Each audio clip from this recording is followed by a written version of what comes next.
What I am saying is, if Arsenal actually manage to get Vinícius Júnior from Real Madrid this summer, which it is possible, Vinícius hasn't signed a new contract yet at Real Madrid. The talk is Jose Mourinho doesn't want him to leave. On his day, Vinícius Júnior is one of the best players in world football. And I've just got a feeling with how strong Arsenal's defence is, if Arsenal sign Vinny, then I think it's curtains for everybody else, which is why I say about Chelsea's response here. It isn't go and buy Vinícius so that Arsenal don't get him. Absolutely not.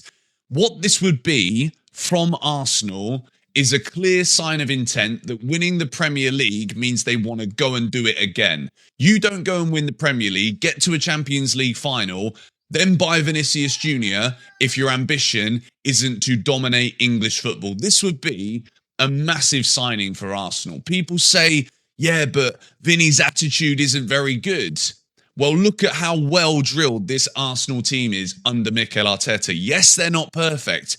Yes, at times last season, going forward, they didn't have the bite. Well, you imagine adding Vinícius to that with Bukayo Saka on the right-hand side. That is a massive upgrade.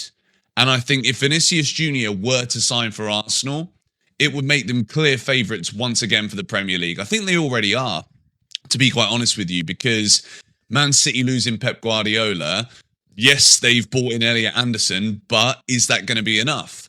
Can you actually deal with having to replace Pep Guardiola? I think it's going to be very difficult. Liverpool, under Andoni Iraola, is it going to click straight away? And this is why here, Chelsea's start to the transfer window has been absolutely excellent. But I feel as though Arsenal, not only because they've won the Premier League, but I think Arsenal are also sensing a window of dominance here. And that is where I'm talking about Chelsea. This is why, from the rest of this transfer window now, the more players that are surplus to requirement, deadwood players at this football club that we can offload, that don't have futures here, that don't want to be here, or, just as important, aren't good enough for Chelsea. If we can offload all of those and start sprinkling in more of the likes of your Palestras, your Maxence Lacroix, your Morgan Rogers, these signings that we have looked at so far in this transfer window and been like, all right, this is serious business. Chelsea also have a window of opportunity. Yes, we finished 10th last season. Spurs, they're investing massively. They're backing Roberto De Zerbi. I think a lot of clubs right now will be looking at Pep Guardiola leaving, Jurgen Klopp not being at Liverpool. We know that's 2 years in now, but whatever. This is a window. This is a time where there could be some new clubs that start dominating the football. Chelsea with Xabi Alonso as a manager, that gives me a lot of hope for where we can go with only Premier League football, next season. I feel as though Chelsea can be right up there. But if Arsenal do sign Vinícius Júnior, this would be an unbelievable deal. I've seen people on the timeline saying, yeah, but, you know, his attitude's not very good, mate. Honestly, we don't want this to happen, okay? We do not want this to happen. So, Mr. Jose Mourinho, it is your duty, sir, for Chelsea, for everybody else in the world, that we don't let this happen. And I know other people don't like it when you start to look fearful about Arsenal. I don't care. We're not doing this to over-dramatise things. We don't need to force things that aren't there, right? Arsenal are already a relatively scary prospect. You add Vinny into that, my word, that would be an unbelievable signing for Arsenal. The fee would be astronomical, but they didn't want to overpay for Morgan Rogers. But 117 million for Morgan Rogers might be a big, big fee. We also see what Chelsea are doing here with loan Garnacho with that obligation to buy. Will Chelsea sell Nicholas Jackson? There's the 45-day window now where Aston Villa wouldn't be able to loan Nicholas Jackson, but also clubs and the football they're keeping an eye on these clubs doing these kind of trades. So it might not be the easiest transfer for Chelsea to actually put through to sell Nicholas Jackson to Aston Villa. Arsenal signing Vinny probably take over 150 million, surely, even with the current contract situation that he has at Real Madrid. So let's see if anything develops there. But I tell you what, I don't want this to happen, you know. I don't think anybody in the Premier League would want this. But let's move now into the next story of the day. Pedro Sousa has said this here about Diogo Costa. If you saw this morning's video, make sure you check that out. We spoke about Chelsea potentially looking for a new goalkeeper. Is Xabi Alonso entirely happy? Remains to be seen. Diogo Costa is someone who is very attached to the city and to the club and doesn't have much of an adventurous spirit. Diogo Costa would not leave Porto for Nottingham Forest, for example. Diogo Costa would leave Porto for Chelsea, Atletico Madrid, Real Madrid, or PSG, Milan, Inter, you know? Well, there you go. There we go.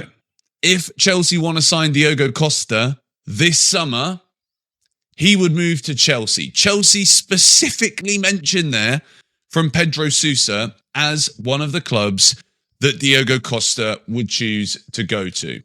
Now, I don't want to get too excited here because it would be a little bit disingenuous, to be honest. My opinion on the goalkeeping situation is that Robert Sanchez, even though he still does have that occasional howler in him, and I don't think I will ever forget last season at Man United away, where I'd been praising Sanchez so much, and then a 3rd-minute red card, I absolutely saw red myself, lost my head, right? We'd had a couple of beers and I was on stream.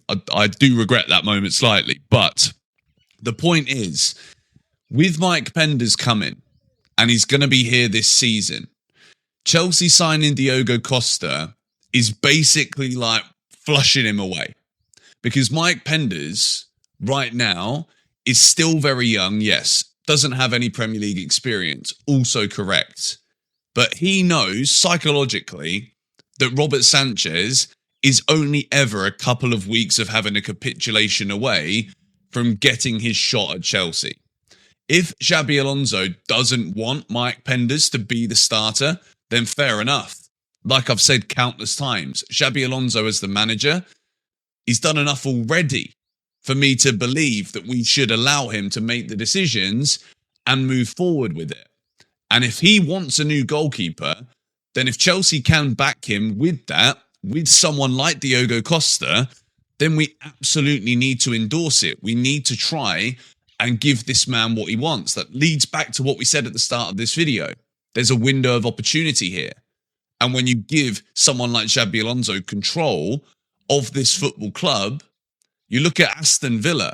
Unai Emery is a manager.